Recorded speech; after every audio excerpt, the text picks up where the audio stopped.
Hello everyone and welcome to Everyday Politics with Laura May Lindo. I am your host, Laura May, and I want to begin today with an acknowledgement that we are hosting this program on land that is held down, cared for, loved, and stewarded by the Haudenosaunee, the Anishinaabe, and the Neutral people right here on the Haldeman Tract. And in fact, my land acknowledgement and my reflection today is going to be a little bit heavier than usual because on November 4th, we lost a giant. On November 4th, we saw Senator Murray Sinclair transition to be with the ancestors. And a lot of the work that Senator Sinclair did was to stand in what I would call a gap where government promises and government resources were not actually meeting the needs of Indigenous communities. And Senator Sinclair stood in that gap using his position of influence, his kindness, his love, his compassion for community, not just Indigenous communities, but for communities across the province and across the country. He stood in that gap in order to teach us what we need to actually hold community members with care, love, and compassion. And so today, when I'm inviting Andrea Charest, who is the executive director of It Takes a Village, to join me in conversation about the needs of community members in rural parts of the province, I keep reflecting back on the kindness and the love and compassion that it takes for people to stand in that gap when government has created policies or programs that simply aren't meeting the needs of those that we love. And so thank you to Senator Sinclair for everything that you've done. And I hope that we can take this moment to honor him by doing the very same work that he had done for so many. Your Region This Week takes you behind the headlines on issues and events shaping our community. Tune in for new episodes on Mondays at 7:30 p.m. and Fridays at 6 p.m.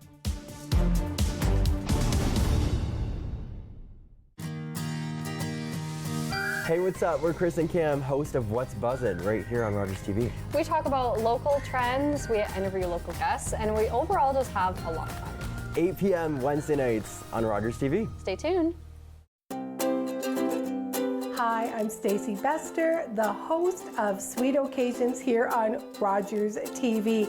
I'm so looking forward to season 7, where we're serving up both sweet and savory dishes. I hope you'll tune in and enjoy all of the flavors that we have for you. And don't forget to make every day a sweet occasion.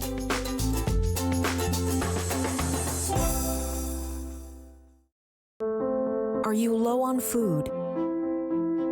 Struggling to pay the bills? Overwhelmed by life's challenges? When you need support but don't know where to turn, just dial 211. 211 connects you to the programs or services near you. 211, how can I help you? 211, help starts here.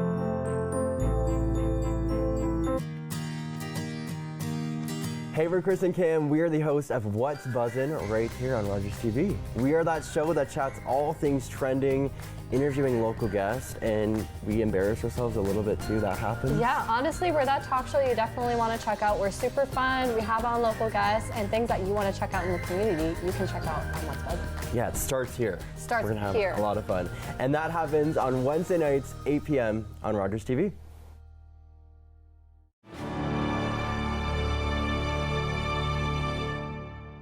Welcome back, everyone. Welcome back. And Andrea, thank you so much for joining me. It's so lovely to have you here. Oh, absolutely. My pleasure. I'm thrilled. So listen, one of the things when you and I were sort of talking about the potential of the interview, we were speaking a little bit about what happens when government policies fail us and community ends up standing like in this gap. And so before I actually jump into the questions that I had shared with you, I was wondering if you could just talk a little bit about the organization that you have, what sort of made it come to be? Like, what was it that happened that made you think, I'm going to stand in the gap and it takes a village to make this magic happen? Yeah, so I am grateful to be able to share that with you because my heart and my passion lies very much in community organization and in our ability to embody our strength as communities and affect change. And so It Takes a Village is a beautiful example of a community coming together to be able to do that and take care of each other. And so about 8 years ago, I've always had a passion for just people and engaging people and the beautiful act of storytelling and sharing experiences. And so I moved from the city to the country. And, I was this kind of this out there in this beautiful community thinking, oh my gosh, I miss all the resources that there are in the bigger centers. I came from Kitchener-Waterloo.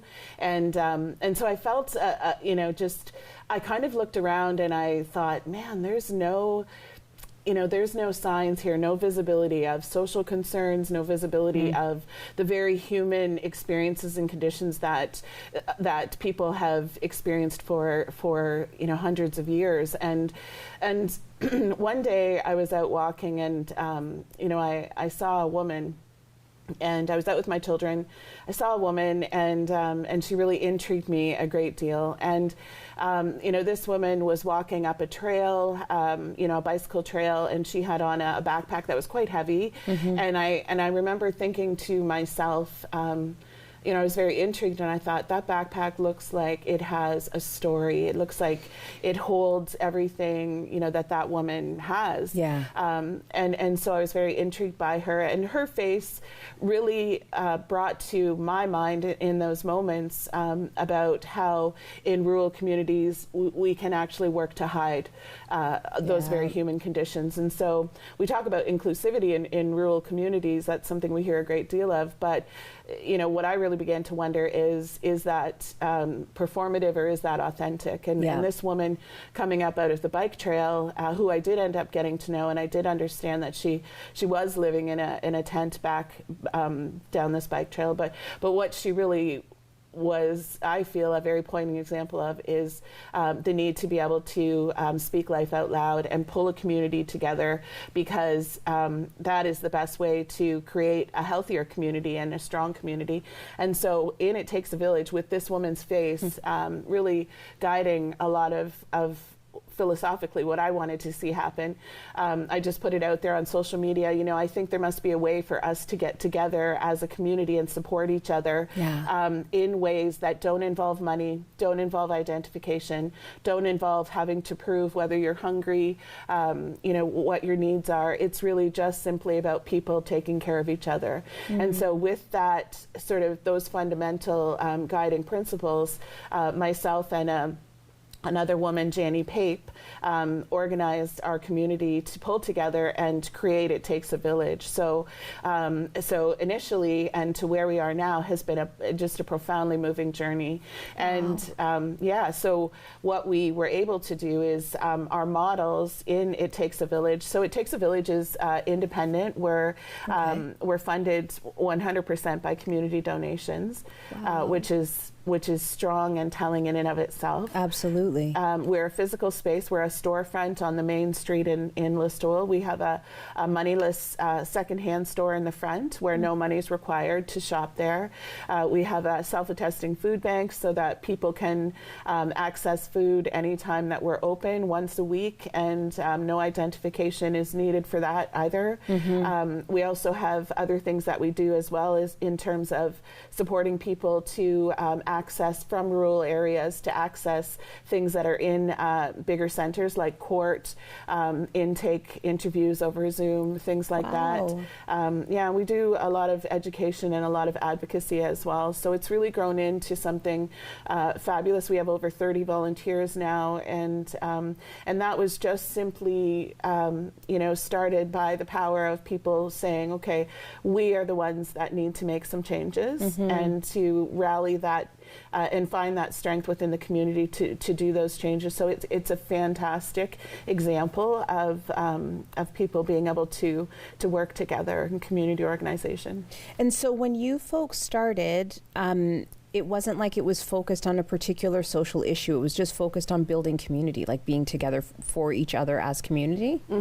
Absolutely, that was the purpose of it. And so, to be truthful, initially we started it for 1 month, and so I kind of went around pounding on empty storefronts, hoping to find a landlord who would have the grace to give us a month of free rent so we could try this wonderful social experiment to see if, and it was right during the time of back to school, so it was in August and the whole intention was, it's such a back to school can be such an incredibly expensive and daunting time for families.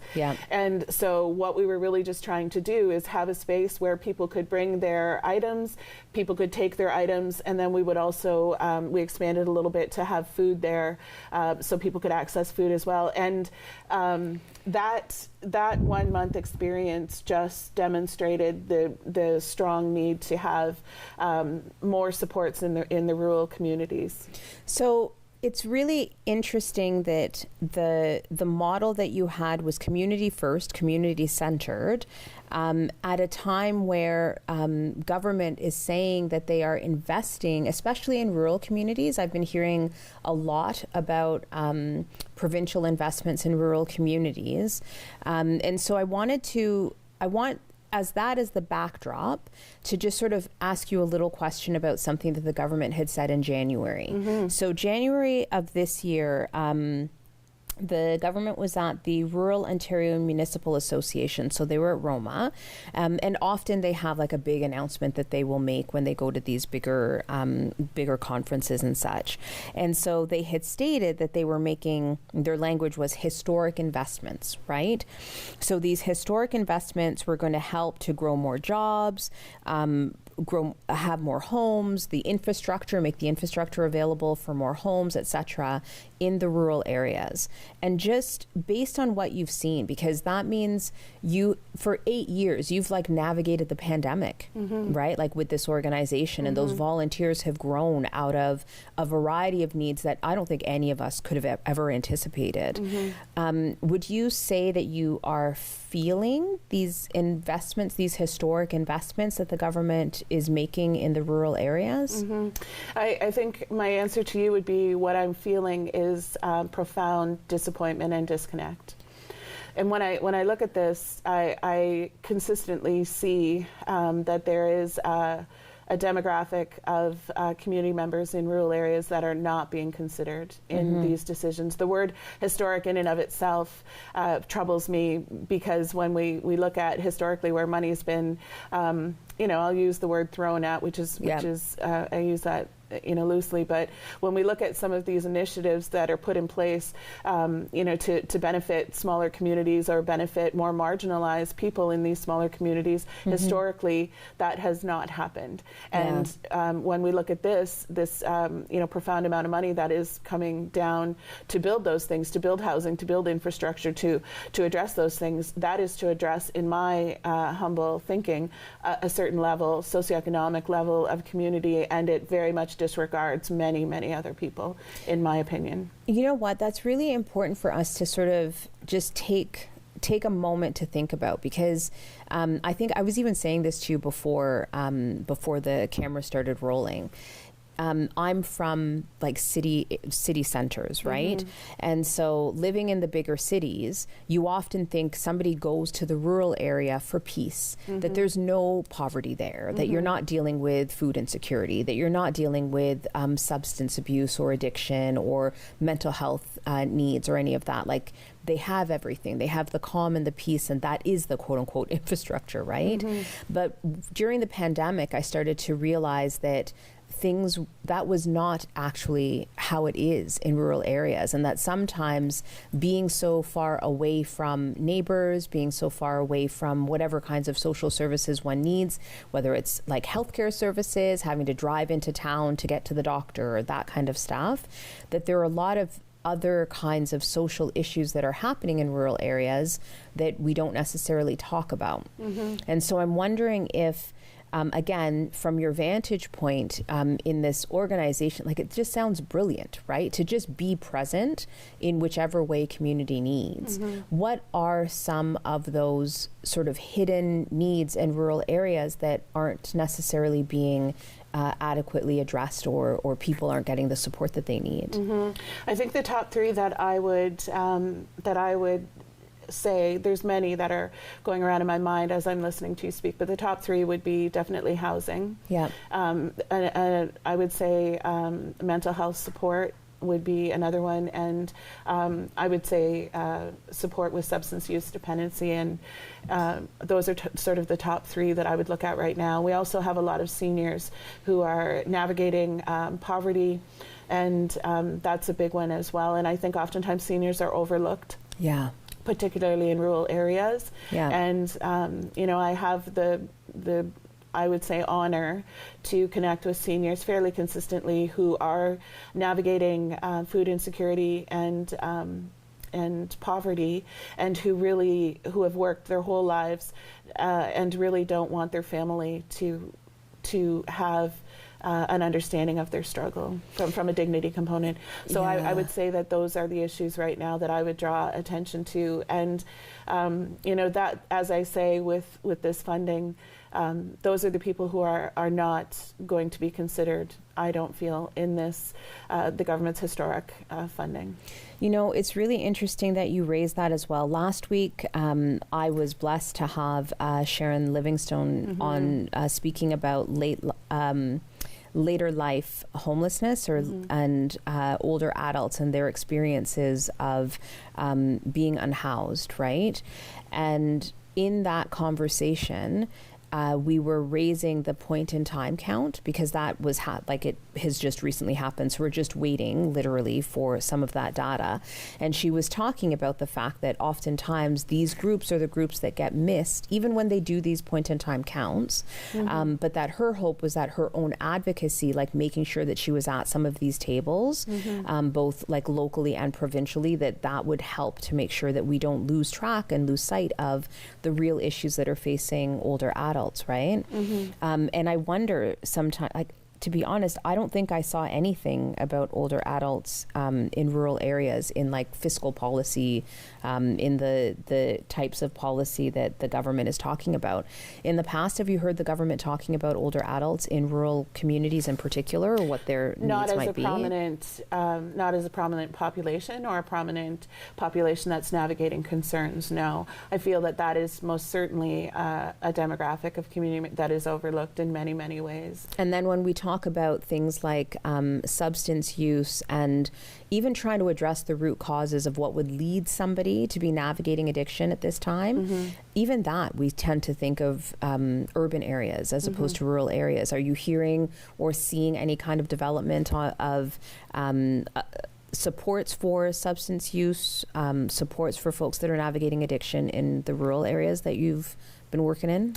So the pandemic, the years of the pandemic brought many of these concerns very much to the surface in our rural area, and in my opinion. So before that, there was evidence, particularly through our organization, and there were some resources in the community. There were not very many resources in the community. So if I could impress upon your viewers that for all intents and purposes in rural Ontario, someone who is navigating, for example, mental health, substance use dependency, someone who needs to go to rehab, all of those different needs take you out of your community.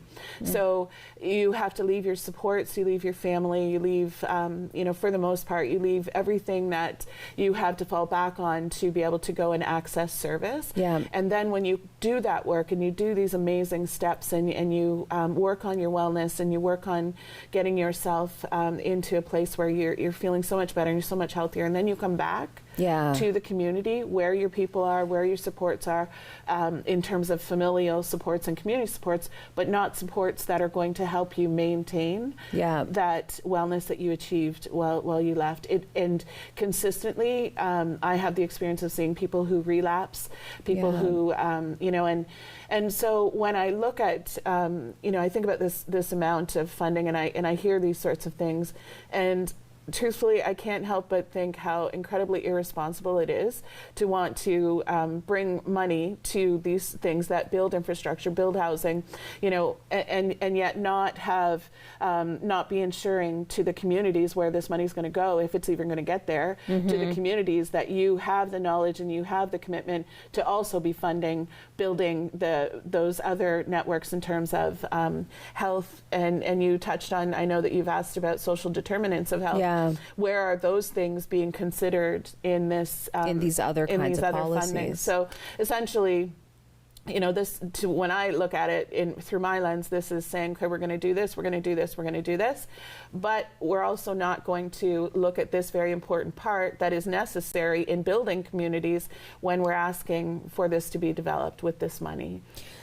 So listen, what I'm going to do, we're going to take a quick break. And when we come back, what I'd like us to do is shift our focus just slightly, because we've just had the fall economic statement very recently that was announced. And I'd like us to think about some of the investments are there. But while we take this break, you get to have some bread. I'm so excited. Did you make this bread? I made this bread. Come on. Yes, oh I my gosh. do. Yes, I do. And we will be right back in just a moment.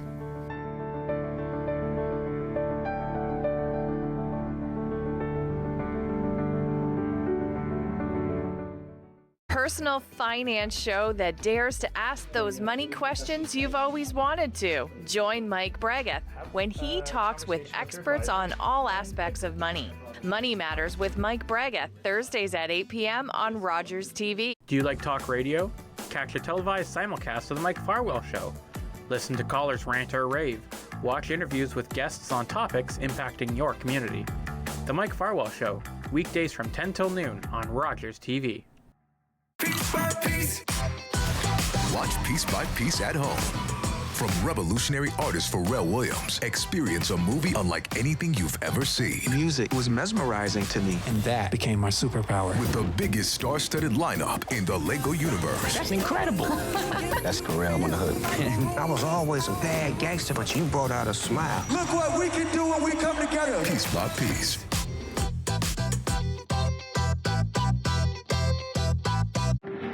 A catastrophic humanitarian crisis is unfolding in Lebanon. Children and families have been killed. Thousands of civilians have lost their homes, and it's estimated that more than 1 million people have been forced to flee. The 12-member agencies of the Humanitarian Coalition are providing life-saving relief, but more aid is urgently needed. You can help. Please donate today at together.ca. Your donation will be matched by the Government of Canada, the Humanitarian Coalition. Together, saving more lives. Hello, welcome to Lions TV Bingo. An announcement, we are now on Mondays. Yes, every Monday from now on, Lions TV Bingo is going to be here on Rogers, and we're off like a herd of turtles. Roll 29. 4 $500 prizes, one $3,500 prize, all the trivia you can imagine, and some of my bad jokes. We'll see you this Monday.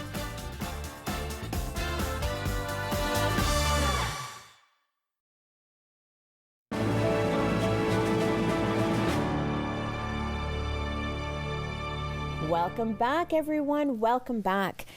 So I want us to shift our attention to the fall economic statement, for instance, that just came out. So when the government does these sort of big sweeping announcements about how they're going to rule, right? And so in this case, they've said their fiscal policies, they're going to be transparent, responsible, flexible, equitable, sustainable. Like that's their approach to where they are going to be using taxpayer dollars to address some of these issues. But in order for us to actually talk about that, I had this thought during the break. Where we began was where your organization is standing in that gap when government policies and municipal policies, like all the different levels of policies, aren't working for the people, right? And that was community doing the work for community. But at some point, an organization like yours that's been around for 8 years has to turn its attention to advocacy to the government, and it can be at all levels of government. Can you speak a little bit about what that advocacy to government has actually looked like for you folks? Yeah, I would love to speak on that on behalf of our community. So one of the first big advocacy campaigns that we did. So we're consistently, as an organization, sharing stories and encouraging people to share their stories and their experiences, because for us, we really understand in our organization that is how we learn from each other, and that is how we create meaningful change in our community. So the use of the word transparency in that in the government's historic funding that you were mentioning about, that transparency, I find that a little ironic, because we have people assessing or assuming what the concerns are that people are living with in rural communities. So it's a little disheartening. But not many years ago, but just around the time of the most recent federal election, we in our community had, and we still have, a section of municipally owned property that is where it's sort of unsanctioned as an encampment space. So it's not looked after by any group that I know of. There's no washrooms, there's no water source. It's 1.7 kilometers from that encampment space to the center of town to access resources such as food, showers, those sorts of things. And I was driving home one day, and there were many people were putting up their campaign signs, and I was driving home, and I looked, and there were 2 campaign signs that were put on grass, just probably maybe 50, 75 feet from the bush where these people were living. And it just sort of, I just thought to myself, it's just not acceptable, right? Like it just really kind of floored me. So I drove home, and I went to the local school bus company, and I said to the owner of the school bus, what would it cost me to rent a school bus for 2 hours? And he kind of looked at me and said, what are you going to do with the school bus for 2 hours? And I said, well, we have folks right now who are campaigning and asking for our votes to be elected into government, to make decisions, to discuss funding, to advocate for rural areas, and I strongly feel that there's a profound disconnect about the lived experiences that people have in rural areas. And I said, so what I'm hoping is that we can get many community members who feel that they need to share their stories and educate, and also many government officials, doctors, lawyers, anyone that I can think of who is a stakeholder in this whole picture of the wellness of a community. And I said, so I'd like to get everyone on the same bus for 2 hours. And that's what I'm hoping for.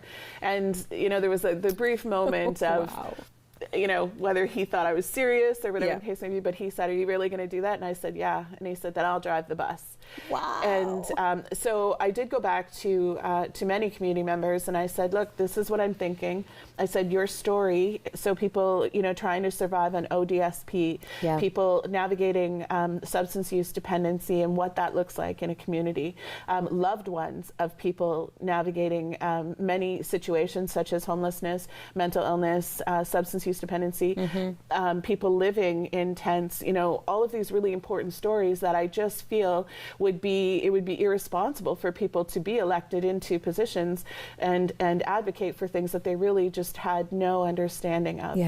And so when I approached people, I explained, this is what I'm thinking, and how would you feel about being on the bus and sharing your story? And so we did that for 2 hours. We had in our own municipality, all of the municipal members except 2 said no to come on the campaign, which was a little bit deterring in terms of an example of leadership.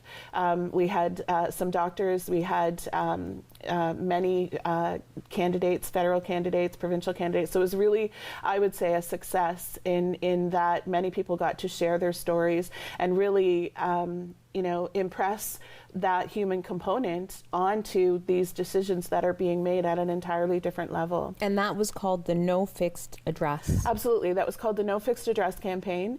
And it really was about, being able to look at rural Ontario and to be able to say, okay, these are real life things that are really happening here. And those days of not speaking about that, or those days of hiding that visibility, and not having the courage to provide leadership that enables people to be their best and live their best and access social justice and live outside of the social determinants that are present, those days are done. Yeah. And so that was our first big step of advocacy, to be able to bring some light to these conditions in rural communities.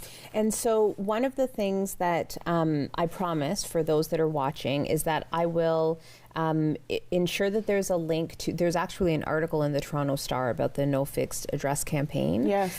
Just so that folks can see what that looked like. And one of the things that I was thinking about was that in that moment, that advocacy was in response to, so there's a big issue, there's a federal election that's coming, you're seeing the signs in places, you don't even know if folks that are putting up the signs are aware of what's happening with community members, just like steps away from the signs. Yes. So you respond in that way.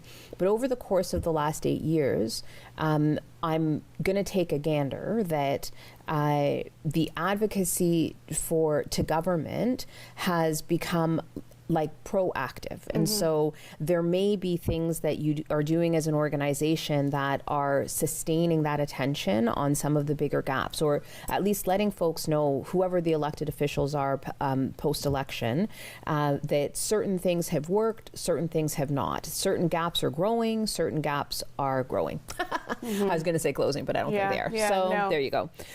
What does that sort of proactive advocacy to government look like for you folks? So from a social work perspective, clearly, the mantra of do with, not do for, it navigates a great deal of how we proceed in our organization.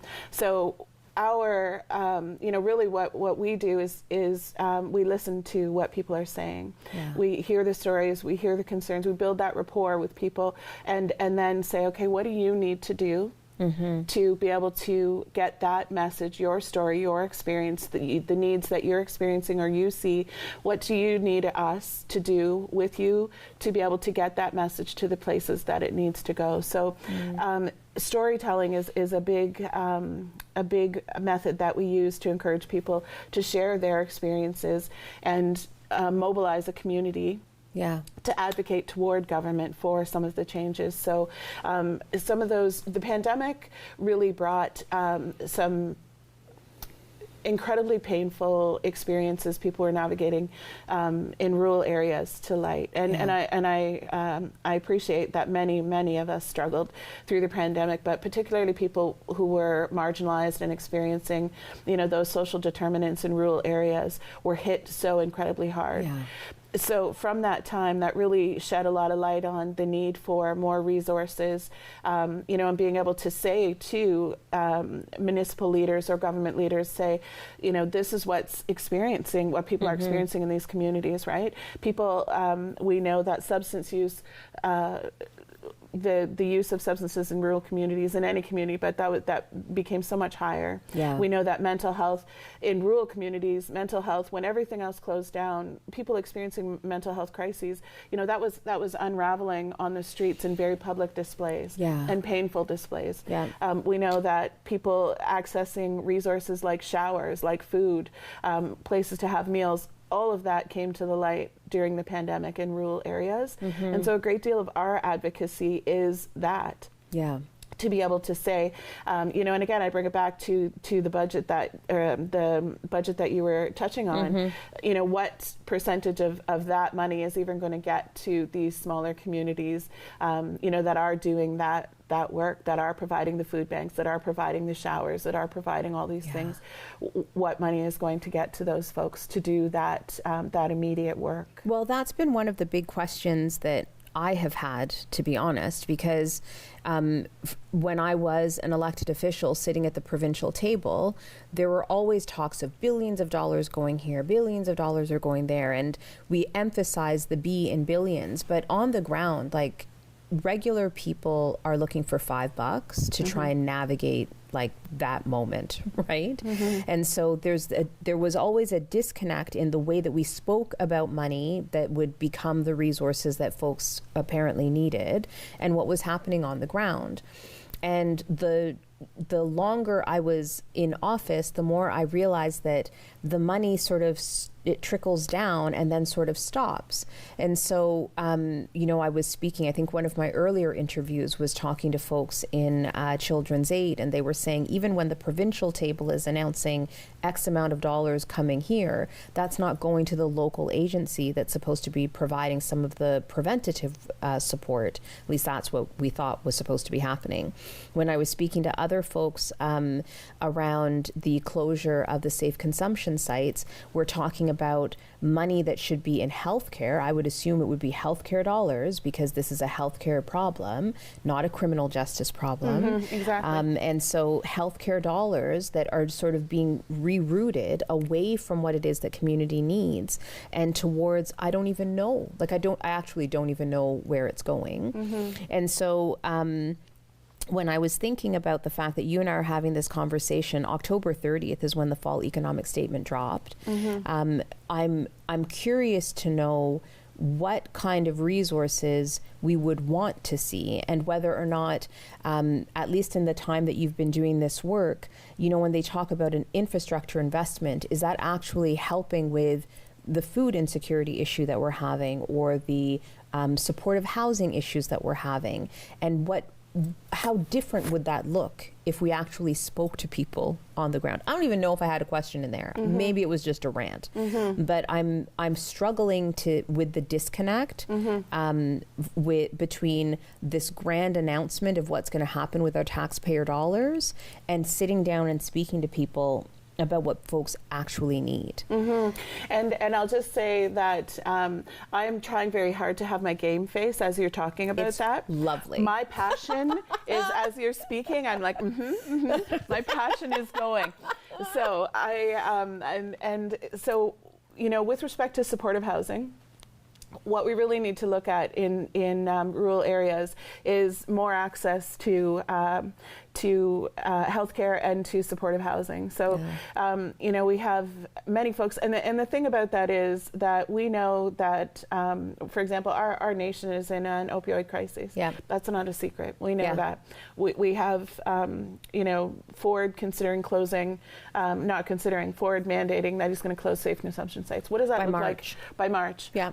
That's in bigger centers. Yeah. What does that look like in rural areas, right? So when I look at that, I think to myself, that's where the advocacy has to come in. That's where, and consistently, you can bring that up in community forums where, local government leadership can understand the views and that sort of thing, but that's not enough. Yeah. So when we look at that, we have people who are, doing their best in rural areas, doctors who are doing their best. We have a few organizations that are doing their best to support, and they don't have the capacity to support the need. And that is entirely overlooked in these examples. These big examples. Absolutely. And it's a painful experience when you reference at different times, that sort of ground level work or that boots on the ground work. When you are amongst, and when you asked about the ways in which we try to advocate to the government, one of the things that I'm very consistent with is inviting government officials into our organization to spend some time working. And I always will encourage them, please don't announce it. Please don't let anyone know that you're going to be there. Yeah. Because I just want you to come and I just want you to be amongst your people so that you really understand, what that looks like. And it is a very rare opportunity that is accepted for folks to, but we know, consistently our different employers and our different education systems will encourage us to consistently learn so that we can be our best and we can provide our best service. Do we have that same expectation of people who are elected into government to make these decisions? I have to ask that question broadly. Do we encourage them to come back in their communities and just be amongst the people and really get a flavor for who they're representing, the most vulnerable and marginalized people, as well as people of different socioeconomic brackets? That is a perfect place for us to pause, for you to have more snacks, and for us to take a break. Wonderful. Yeah, we will be right back with you in just a moment.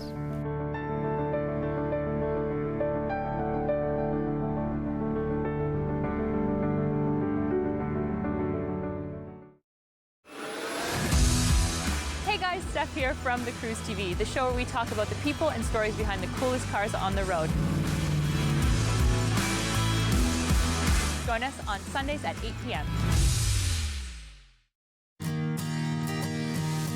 Hey, what's up? We're Chris and Cam, host of What's Buzzin', right here on Rogers TV. We talk about local trends, we interview local guests, and we overall just have a lot of fun. 8 p.m. Wednesday nights on Rogers TV. Stay tuned. Hi, I'm Stacey Bester, the host of Sweet Occasions here on Rogers TV. I'm so looking forward to season 7, where we're serving up both sweet and savory dishes. I hope you'll tune in and enjoy all of the flavors that we have for you. And don't forget to make every day a sweet occasion.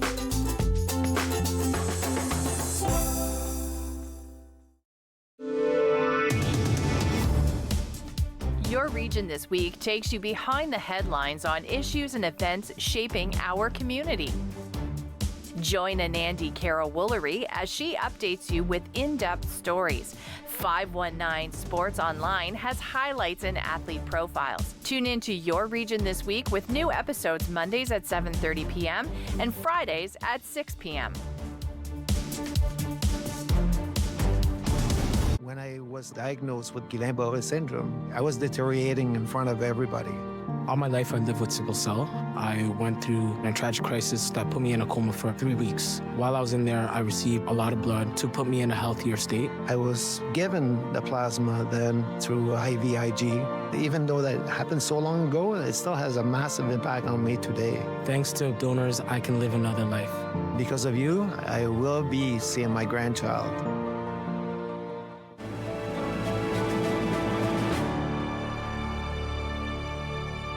Welcome back, everyone. Welcome back. I was actually just thinking about something in a report that I recently read. And so this is coming from the Center for Mental Health and Addiction, so from CMHA, and it's called Rural and Northern Community Issues in Mental Health. And one of the pieces that they raise is this. It says, lack of access to affordable housing is a key determinant of health for rural and northern Ontarians. They go into census data, etc. But the part that stood out for me is that they raised folks that are on the Ontario Disability Support Program, or ODSP, tenants that are navigating OW, things like that it's making it more and more difficult to actually survive in rural and northern areas in the province. And so when I know that the model that they're trying to use when it comes to mental health supports is like these baskets of services that they hope to bring to rural communities, right? Mm-hmm.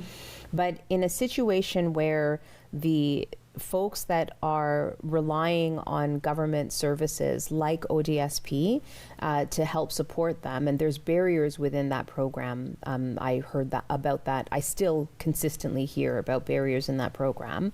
What would those basket of services look like in your community in Listowel? Mm-hmm.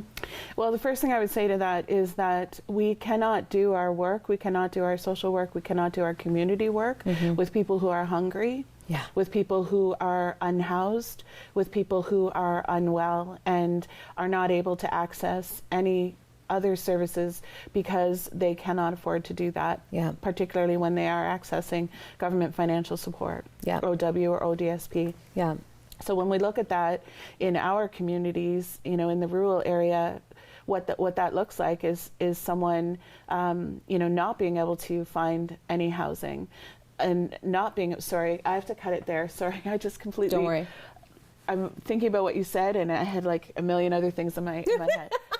Okay, so we're rubbing off on each other here. Sorry, guys. Sorry, don't shoot me. The painters are going to be calling any minute now. Okay, so what does that look like? That basket of services, yes. What does that look like? Okay. I thought you were doing perfectly. Go ahead, though. You know what? As I was talking, I could feel my tongue literally start to get dry and stick to the top of my mouth. No! Okay, so what do those services look like in our community? Absolutely. So what that tends to look like in our community is people navigating, those factors that we hear about all the time. People are food insecure, the resources to be able to sustain your supports for wellness with respect to mental illness, with respect to substance use dependency. Yeah.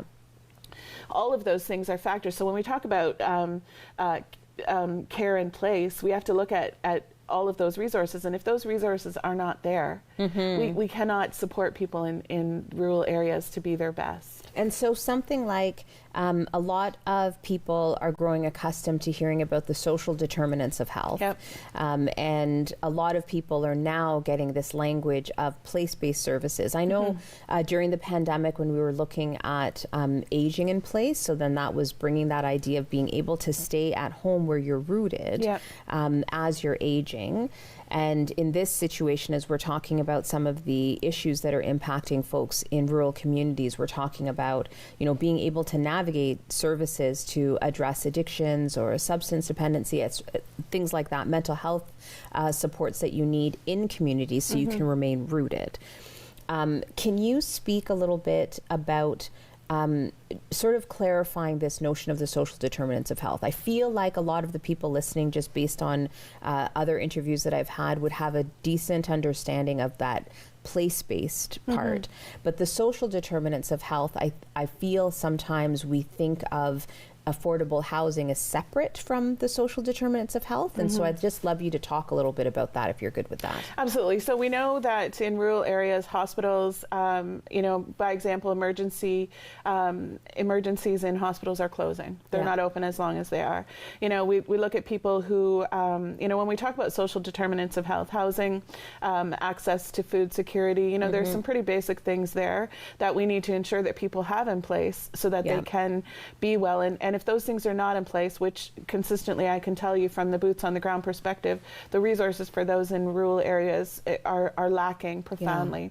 And so, you might have a situation, and it could look something like, when we talk about social determinants, say, for example, we have someone who is, is on ODSP and navigating mental health concerns. So that person is trying to live within the means of what is provided for with ODSP for the government. Let's say that person has wisdom teeth, and those wisdom teeth begin to ache. And those wisdom teeth now are aching so much, but you can't get dental funding to get those wisdom teeth pulled out. And so the over-the-counter medications that you take for the pain for the wisdom teeth, they don't work anymore, if you can even afford them. Because a lot of times when we talk about social determinants of health, that lack of funding, you can't afford Tylenol, you can't afford things like that, to heal yourself. So now we have someone who's got profound pain that they're dealing with on a consistent basis. On top of that is perhaps mental illness, by example. They're on government funding. The pain medication that they could afford, if they could afford it, is not working. But what kind of medication, self-medication, might work? So when we look at, those are all factors in terms of, a broader picture of social determinants of health. So sometimes, there's this disconnect between the human and the humanity, that component of what people experience. And, particularly when people are navigating government financial assistance, right? There's often, a lot of negative connotation to that. But when is it acceptable for someone to be unwell? What are the factors that makes it okay for someone to receive ODSP? And at what point does our government look at what we are actually giving people, and instead of keeping them in a place that maintains a status quo in terms of poverty and social determinants of health, when do we actually look at them as as people who deserve every right to access things so that they can move outside of those social determinants that are very oppressive. It's interesting. I remember when I was at Queen's Park, Dr. Rima Burns-McGowan was one of my MPP colleagues, and she had the poverty reduction portfolio, Yes. Poverty and Homelessness. And I remember consistently hearing her at Queen's Park asking for a poverty reduction strategy across the province. And so, to no avail. I mean, we got 8 pages. I think there was a document that came at one point that was like 8 pages, and it's now since expanded a little bit. But the point is, poverty, being legislated into poverty, is part of what we're fighting against when we start to argue for understanding those social determinants. Because if you're navigating poverty, then there is no way that you can be healthy because of all that story that you've just provided. You can't get to the dentist, you can't get your pain managed, you can't do what needs to be done to ensure that you're not in pain, and then you're living a life where you feel like pain has to be part of that life. And so I think it's so important for us to take some time. In fact, for those that are watching, I'll be sure to pull some information about the social determinants of health so that you can also take a read and get a better sense of what's going on. And I will also make sure that I include something about the poverty reduction strategy that we've been calling for. And I say the royal we. It's the we of folks that are on the ground trying to ensure that people are okay. Before I let you go, one of the things that I've been asking every one of my guests, because I feel it's really important for us to speak what we want to see into the universe, I'm going to ask you my favorite question. If you could snap your fingers and you could address one system issue or one social issue, what would that be? I was thinking about that as I was driving here today, you know, because in an ideal world there would be so many things. But I think the one thing that if I could snap my fingers, what I would do is make it a requirement for anyone in level of government to have certain amount of hours similar to a practicum, certain amount of hours where they are working amongst their people on a street level, where they can use that knowledge and that experience and those stories to actually be able to create a just and equitable society. I think that oftentimes there is a meritocracy to being elected into those positions, but the reality is we need to find ways for people who are making these decisions to be amongst the people who they most impact. That is literally brilliant. Like a practicum for elected officials. In fact, I remember at one point with lawyers, the Ontario Law Society requires X amount of community service hours for lawyers. And part of it was because they were seeing there was a disconnect between how people were thinking theoretically about issues that would bring somebody into the criminal justice system and what was actually happening on the ground. And so the idea was they can go in and learn more about the people that they are actually speaking to, defending, or having to meet in our criminal justice system.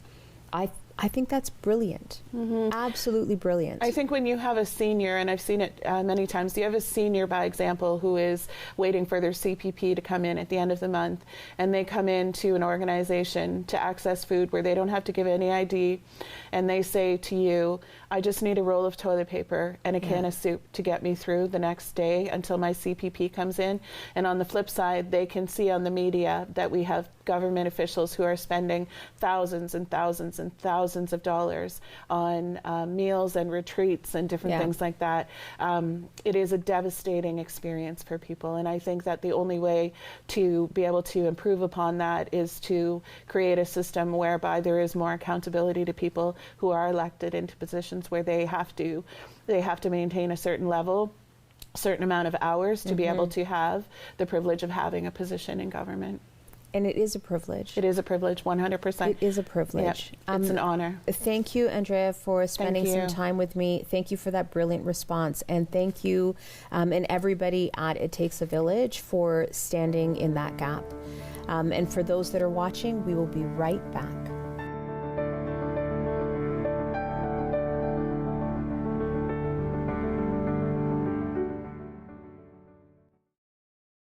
David Prang from the Chamber of Commerce Brantford-Brant speaks with community members about events and organizations that impact the city of Brantford and the county of Brant. Chamber TV, Thursdays at 6:30 p.m., right here on Rogers TV. Hey, what's up? We're Chris and Cam, host of What's Buzzin', right here on Rogers TV. We talk about local trends, we interview local guests, and we overall just have a lot of fun. 8 p.m. Wednesday nights on Rogers TV. Stay tuned. Hello, welcome to Lions TV Bingo.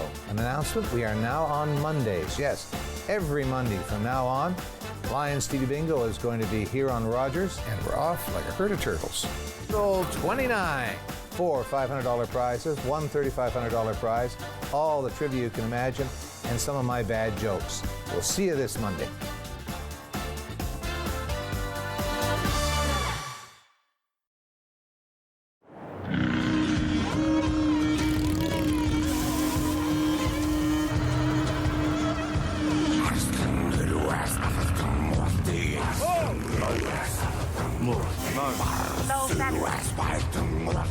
Mo.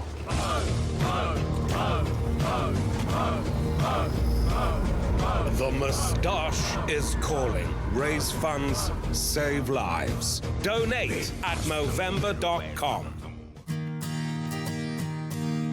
Hey, we're Chris and Cam. We are the hosts of What's Buzzin' right here on Rogers TV. We are that show that chats all things trending, interviewing local guests, and we embarrass ourselves a little bit too. That happens. Yeah, honestly, we're that talk show you definitely want to check out. We're super fun. We have on local guests and things that you want to check out in the community, you can check out on What's Buzzin'. Yeah, it starts here. Starts We're gonna have here. a lot of fun. And that happens on Wednesday nights, 8 p.m. on Rogers TV.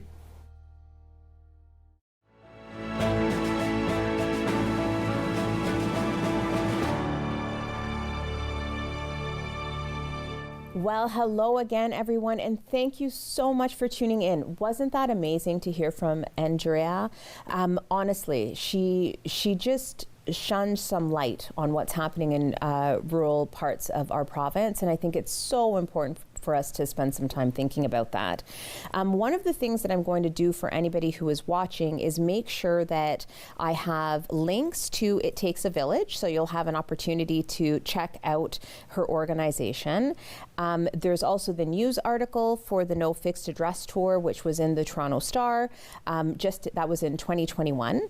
I'm going to make sure that I have a link for the fall economic statement from the provincial government, as well as Ontario helping rural communities grow with more jobs, homes, and infrastructure. So you have a sense of what the government is promising in rural areas in the province.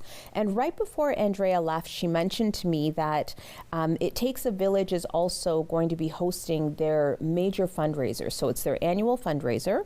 It's called This Is Home Awareness Campaign. And they actually have, I think you sleep outside, and they also have folks that are conversation holders with lived experience who share with you some of the gaps in services that they're experiencing. And so I'll make sure as soon as I receive that information that I get that over to you folks as well. And I also promise that I will include some links for CMHA's Rural and Northern Community Issues in Mental Health, the report that I was talking about during the interview, and anything else that I find. And in fact, on that note, if you have any kinds of issues that you'd like me to chat about, if there's people that you think I should be speaking to, please reach out, and remember to follow me on Instagram at everydaypolitics_official. We'll see you next time.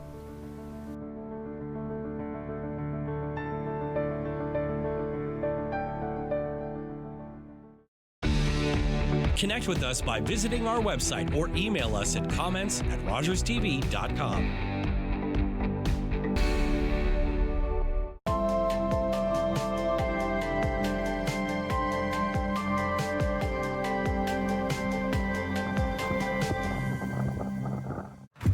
In para-hockey, the ice tilts in favor of men. But that will never stop us. United by passion, battling for equity.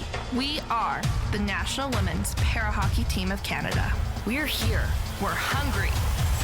We're ready. Ready to inspire. Ready to leave our legacy. Ready to be supported and make history. It's our time. Are you ready?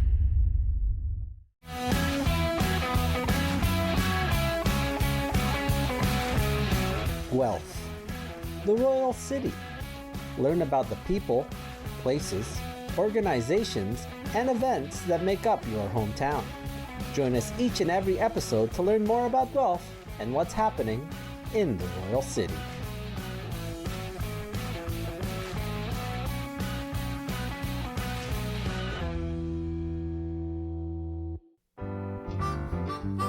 Hey, Chef D here. Join me Saturdays at 4:30 for At Home with Chef D, season number 10.